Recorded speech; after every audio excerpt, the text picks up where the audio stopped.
भारत के संविधान में मदरसा कहीं लिखा नहीं है, मदरसा चलाने की कोई अनुमति नहीं है। आर्टिकल 27 तो साफ साफ कहता है कि कोई मजहब को प्रमोट करने के लिए 1 रुपये खर्च नहीं होगा, और मदरसा मजहब को ही प्रमोट करता है।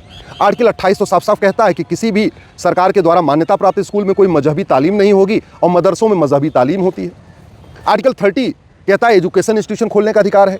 मदरसा थोड़ी, मदरसा एजुकेशन इंस्टीट्यूशन नहीं होता, मदरसा दीनी तालीम सेंटर है, मजहबी तालीम का केंद्र है। मदरसों में वसुधैव कुटुंबकम, नारी तू नारायणी, सर्वमंगल मांगल्य, ये नहीं सिखाया जाता। तो जो आर्टिकल 30 में कहा गया कि भाई ठीक है, एजुकेशन इंस्टीट्यूशन खोलिए, मतलब लॉ कॉलेज खोलिए, इंजीनियरिंग कॉलेज खोलिए, बीएड कॉलेज खोलिए, मेडिकल कॉलेज खोलिए, 10वीं 12वीं का स्कूल खोलिए, मदरसा खोलने की इजाज़त आर्टिकल 30 नहीं देता। ये आर्टिकल 30 की गलत व्याख्या है, ये संविधान की गलत व्याख्या है। दुर्भाग्यवश देखिए, भारत के संविधान में एक भी बार कहीं मदरसा शब्द नहीं आया, इसके बावजूद पूरे देश में मदरसे खुलते चले जा रहे हैं। मदरसा बोर्ड बन गया है, मदरसों की डिग्रियों से लोग सरकारी नौकरी ले रहे हैं, मदरसों की डिग्रियां मान्य हो चुकी हैं। ये और मुगलों ने 500 साल के शासन में 1000 मदरसे खोले थे, और संविधान लागू होने के बाद 75 साल में लगभग 3 लाख मदरसे खुल गए, जबकि भारत के संविधान में कहीं मदरसा शब्द ही नहीं।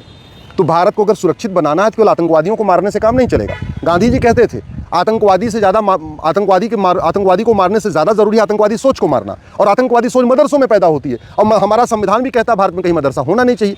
तो अगर वास्तव में भारत को सुरक्षित बनाना है तो सबसे पहले मदरसा बंद करिए, राइट टू एजुकेशन को राइट टू इक्वल एजुकेशन बनाइए, भारत में समान शिक्षा लागू करिए। अगर भारत को सुरक्षित बनाना है तो ये 1861 का घटिया पुलिस एक्ट बदलिए। इसी पुलिस एक्ट का उपयोग करके अखिलेश यादव ने आतंकवादियों का मुकदमा वापस लिया था। इस कानून को बदलिए, भारत में यूनिफॉर्म पुलिस कोड लागू करिए, पुलिस चार्टर लागू करिए, 1 नेशन 1 पुलिस सिस्टम लागू करिए, तब भारत सुरक्षित बचेगा। अगर भारत को सुरक्षित बनाना है तो आतंकवादियों के मदद को भी जघन्य अपराध घोषित करिए। भारत की जो बीएनएस बनी है, इसमें एक चैप्टर जोड़िए, ऑफेंस रिलेटिंग टू टेररिज्म। हमने नया कानून बनाया है, लेकिन अभी भी इस बीएनएस में ऑफेंस रिलेटिंग टू टेररिज्म नहीं है। ऑफेंस रिलेटिंग टू रिलीजन तो है, धार्मिक भावना आहत करने पे एक चैप्टर है, लेकिन ऑफेंस रिलेटिंग टू कन्वर्जन नहीं है, ऑफेंस रिलेटिंग टू इन्फिल्ट्रेशन नहीं है, ऑफेंस रिलेटिंग टू टेररिज्म नहीं है। अब समय आ गया है, इस भारत के जो नई हमने बीएनएस बनाई है, इसमें कम से कम एक चैप्टर घुसपैठ के ऊपर, एक चैप्टर धर्मांतरण के ऊपर, एक चैप्टर अलगाववाद के ऊपर, एक चैप्टर आतंकवाद के ऊपर, एक चैप्टर लफ्ज़ जिहाद के ऊपर, एक चैप्टर ड्रग्स जिहाद के ऊपर, ये इस पर डाला जाए, तब जाके भारत सुरक्षित होगा। अगर भारत को सुरक्षित बनाना है तो ये गवाहों के बयान वाला सिस्टम खत्म करिए, नार्को पॉलीग्राफ ब्रेन मैपिंग कानून बनाइए, ये जो भारतीय साक्ष्य संहिता है इसको बदलिए, narco polygraph brain mapping test करिए, और जैसे टेस्ट में पकड़ा जाए उसको सीधे सजा दे दीजिए।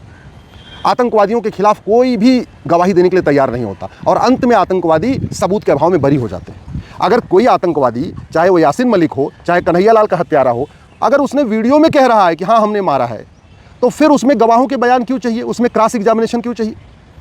बटला हाउस इनकाउंटर हुआ, पूरी वीडियोग्राफी है, फिर गवाहों के बयान क्यों, फिर उसमें तारीख पे तारीख क्यों? अरे narco polygraph brain mapping test करिए, टेस्ट करके उनको फांसी पे चढ़ा दीजिए।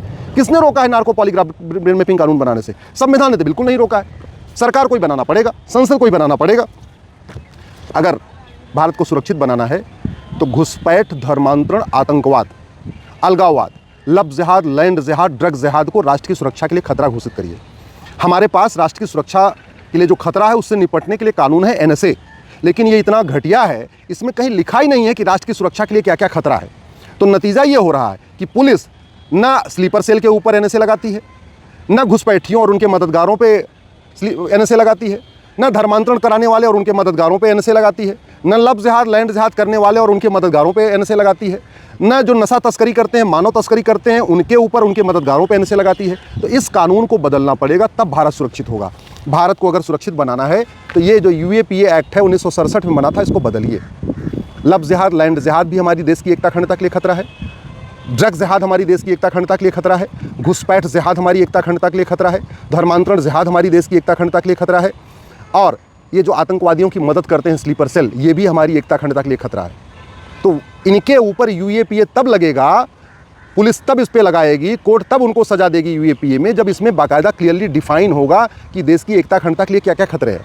नहीं तो अपने मन से कहीं पुलिस लगाएगी, कहीं पुलिस नहीं लगाएगी, और फिर कोर्ट भी कहीं उसको मानेगी, कहीं नहीं मानेगी, ये सब गड़बड़ी चलती रहेगी। इसलिए मैं कहता हूँ इस कानून को बदलने की ज़रूरत है। अगर हमें भारत को सुरक्षित बनाना है तो जो आतंकवादियों की मदद करते हैं ना, इसको संगठित अपराध घोषित करिए, ऑर्गेनाइज क्राइम डिक्लेयर करिए। जो आतंकवादियों की मदद करते हैं, जो मिशनरियों की मदद करते हैं, जो नक्सलियों की मदद करते हैं, जो माओवादियों की मदद करते हैं, या घुसपैठियों की मदद करते हैं, या लब जिहाद लैंड जिहाद करने वालों की मदद करते हैं, या जो ड्रग स्मगलर की मदद करते हैं, उनके खिलाफ उसको संगठित अपराध घोषित करिए, जिससे राज्य सरकारें उनके खिलाफ मकोका, गुजकोका, गैंगस्टर, जिसके पास जो कानून है वो लगा सके। अगर हम चाहते हैं कि देश सुरक्षित बने तो ये जो बाहर से फंडिंग आ रही है, और फंडिंग कराने के लिए जो 2010 में कांग्रेस ने FCRA कानून बनाया था, इस कानून को ख़त्म करिए। जब तक फंडिंग नहीं बंद होगी तब तक जिहादियों की मदद नहीं बंद होगी। ये जिहादियों की मदद करने वाले, आतंकवादियों की मदद करने वाले, सबको फंडिंग आती है। ये सब भारत में NGO बना के बैठे हुए हैं और उनके NGOs को बाहर से फंडिंग आती रहती है, इसीलिए वो मदद करते रहते हैं। कानूनी मदद भी करते हैं, गवाही भी देते हैं, सब कुछ करते हैं। क्यों? क्योंकि फंडिंग आ रही है। तो फंडिंग तब बंद होगी जब FCRA बंद होगा। भारत के लिए जो सबसे बड़ा खतरा है वो भ्रष्टाचार है। थानेदार बिक जाते हैं पैसे लेके, हवलदार बिक जाते हैं पैसे लेके, कई बार तो जज भी बिक जाते हैं पैसे लेके। और वो बिकते इसलिए हैं क्योंकि हमारा प्रिवेंशन ऑफ करप्शन एक्ट सड़ा हुआ है। भारत को सुरक्षित बनाना है तो इस कानून को बदलिए, भ्रष्टाचार को देशद्रोह घोषित करिए, भ्रष्टाचार को जघन्य अपराध घोषित करिए, भ्रष्टाचार को में फांसी की सज़ा का प्रावधान करिए, तब भारत सुरक्षित होगा। ये जितने आतंकवादियों की मदद करने वाले स्लीपर हैं या माओवादियों की नकद करने वाले स्लीपर सेल हैं, इन सब को हवाला के ज़रिए फंडिंग आती है। कुछ को खाड़ी देशों से आती है, कुछ को पाकिस्तान से आती है, और उसका मूल कारण है ये मनी लॉन्ड्रिंग एक्ट महाघटिया है। ये जो हमारे यहाँ स्लीपर सेल का काम करते हैं उनको काला धन से फंडिंग होती है, और वो काला धन क्यों चल रहा है? क्योंकि हमारा ये कानून घटिया है। ये जो आतंकवादियों की मदद करते हैं उनको बेनामी प्रॉपर्टी भी उनको गिफ्ट की जाती है। उनके साले के नाम पे, बहनोई के नाम पे, मौसा के नाम पे, ड्राइवर के नाम पे, धोबी के नाम पे उनको बड़ी बड़ी प्रॉपर्टी मिल जाती है। तो ये बेनामी प्रॉपर्टी एक्ट बदलिए। अगर भारत को सुरक्षित बनाना है तो ड्रग का कारोबार रोकिए, और ड्रग का कारोबार तभी जब तक नशा तस्करों को फांसी नहीं होगी तब तक ड्रग का कारोबार नहीं रुकेगा। और ड्रग कारोबार का आधा पैसा भारत को बर्बाद करने में खर्च हो रहा है। अगर भारत को सुरक्षित बनाना है तो इस सिटीजनशिप एक्ट को बदलिए। हज़ारों की संख्या में स्लीपर सेल हैं भारत में जो मिशनरियों की मदद करते हैं, घुसपैठियों की मदद करते हैं, सबकी मदद करते हैं। दुर्भाग्यवश आज तक किसी भी स्लीपर सेल की नागरिकता खत्म नहीं हुई। संविधान का आर्टिकल 11 कहता है नागरिकता देने और नागरिकता लेने के लिए कानून बनाओ, और कानून बना 1955 में। लेकिन ऐसा घटिया कानून बना है कि सबको नागरिकता मिल रही है। पाकिस्तानियों ने नागरिकता ले लिया, अफगानिस्तानियों ने नागरिकता ले लिया, रोहिंग्या नागरिकता ले रहे हैं, बांग्लादेशी नागरिकता ले रहे हैं, लेकिन न किसी जासूस की नागरिकता जा रही, न किसी गद्दार की नागरिकता जा रही, न किसी स्लीपर सेल की नागरिकता जा रही। तो इसलिए मैं कहता हूँ कानून बदले। भारत की कोई भी समस्या लाइलाज नहीं है, भारत की कोई भी समस्या विश्वव्यापी नहीं है, लेकिन समस्या पे चर्चा करके समस्या खत्म नहीं होगी, बल्कि भारत में शिक्षा में संस्कार डालना पड़ेगा और कानून का खौफ स्थापित करना पड़ेगा। 3-3 महीने में लोगों को सज़ा देना पड़ेगा, तब जाके कानून का खौफ पैदा होगा।